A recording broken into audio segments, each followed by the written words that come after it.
अस्सलाम वालेकुम, welcome to conflict card रात। रिसेंटली हमने पाकिस्तान में 4 कंट्रीज़ के फॉरेन मिनिस्टर्स का एक समिट देखा। पाकिस्तान ने ईरान को भी ऑन बोर्ड लेते हुए मुख्तलिफ नेगोशिएशंस का हिस्सा बनाया। ईरान और यूएस के दरमियान भी जो सालसी के लिए 1-2 राउंड्स हुए वो पाकिस्तान ने मीडिएट करवाए। अब इसके बाद जो एक बड़ी खबर आ रही है वो ये है कि पाकिस्तान के फॉरेन मिनिस्टर इसहाक डार वो चाइना के दौरे पर गए हैं। चाइना के इस दौरे में मिडल ईस्ट की सिचुएशन को डिस्कस किया जाएगा। इसके साथ साथ पाकिस्तान और चाइना के जो बायलैटरल मुख्तलिफ मामलात ऑन गोइंग हैं उस पर बात की जाएगी। उसमें आपका इकोनॉमिक सेक्टर भी आ जाता है, आपका डिफेंस का सेक्टर भी आ जाता है और तमाम वो चीज़ें। इंडियन साइड पर खबर ये दी जा रही है कि चाइना ईरान को एंटीशिप मिसाइल्स और कुछ दूसरे अननोन मिसाइल्स प्रोवाइड कर रहा है पाकिस्तानी रूट्स के थ्रू, यानी कि जो लैंड रूट है पाकिस्तान के थ्रू होके जाता उसके थ्रू चाइना मिसाइल्स प्रोवाइड करवा रहा है ईरान को। और ये नैरेटिव ऐसे वक्त में पुश किया जा रहा है जब पाकिस्तानी फॉरेन मिनिस्टर चाइना में गए हुए हैं। तो इसकी रियलिटी पर बात करते हैं। जहां तक पाकिस्तानी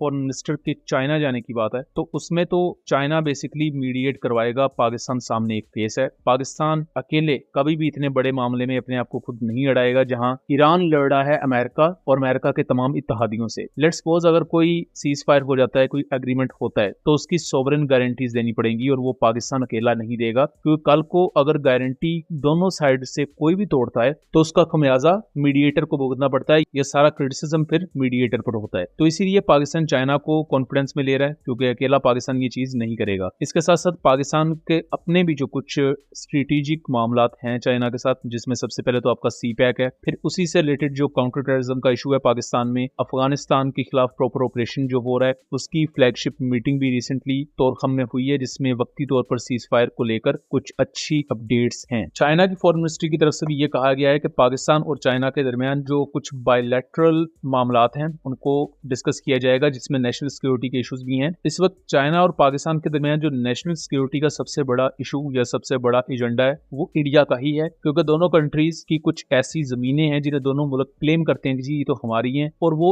ऑक्युपाइड हैं इंडिया के थ्रू, यानी कि पाकिस्तान के लिए कश्मीर और चाइना के लिए लद्दाख और फिर आगे अरुणाचल प्रदेश का इलाका। उस पर भी पाकिस्तान और चाइना के दरमियान बात हो रही है जो कि डायरेक्टली रिलेट करती है पाकिस्तान के डिफेंस कॉन्ट्रैक्ट्स के साथ और पाकिस्तान की फ्यूचर की मिलिट्री प्रोग्रेस के साथ। इस वक्त हम देख रहे हैं कि नेवी अपने आप को मॉडर्नाइज कर रही है। नेवी हंगोर क्लास सबमरीन जो कि चाइनीज मेड हैं उनको बहुत जल्द इंडक्ट करेगी। फिर इसी तरह पाकिस्तान एयरफोर्स मजीद J-10C एयरक्राफ्ट लेने जा रही है। J-35 स्टेल्थ एयरक्राफ्ट भी बहुत जल्द इंडक्ट किया जाएगा। चाइनीज मेड अटैक हेलीकॉप्टर्स भी पाकिस्तान आर्मी इंडक्ट कर चुकी है, उनके मजीद नंबर इंडक्ट किए जाएंगे। तो ये वो तमाम चीजें हैं जिनको पाकिस्तान और चाइना डिस्कस कर रहे हैं। फ्यूचर वेपन सिस्टम जिन पर पाकिस्तान और चाइना ज्वाइंटली काम कर सकते हैं, उन्हें ज्वाइंटली ग्लोबल मार्केट में एक्सपोर्ट के लिए पिच किया जा सकता है, वो तमाम चीजें भी यहाँ डिस्कशन का हिस्सा रहेंगी। लेकिन इंडियन साइड पर यह नैरेटिव भरोसा जा रहा है अपनी आवाम को कि चाइना ने कुछ एंटीशिप मिसाइल्स और कुछ बैलिस्टिक मिसाइल्स या मिसाइल्स के कंपोनेंट्स ईरान को भिजवाए हैं पाकिस्तानी रूट के थ्रू। अब चाइना और पाकिस्तान के दरमियान जो लैंड रूट है जहां से वो शुरू होता है पाकिस्तान और चाइनीज बॉर्डर पर, उसे खंजराब पास कहा जाता है। इसी की कुछ पुरानी वीडियोस को जो पाकिस्तान और चाइना के दरमियान ट्रेड की वीडियोस हैं उन्हें उठाकर इस तरह दिखाया जा रहा है कि इन पर्टिकुलर कंटेनर्स में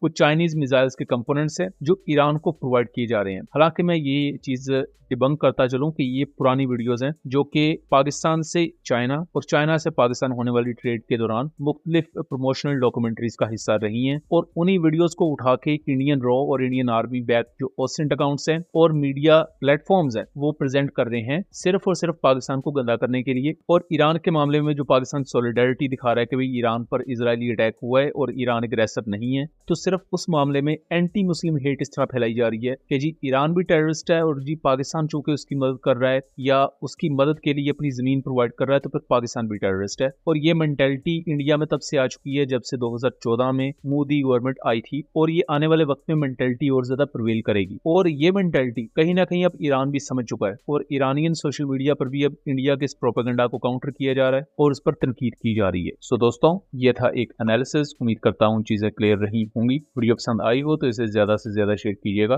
ताकि इस तरह की मजीद इन्फॉर्मेटिव वीडियोस हम आपके लिए लेकर आ सकें। मिलेंगे अगली वीडियो में, तब तक के लिए अल्लाह हाफिज।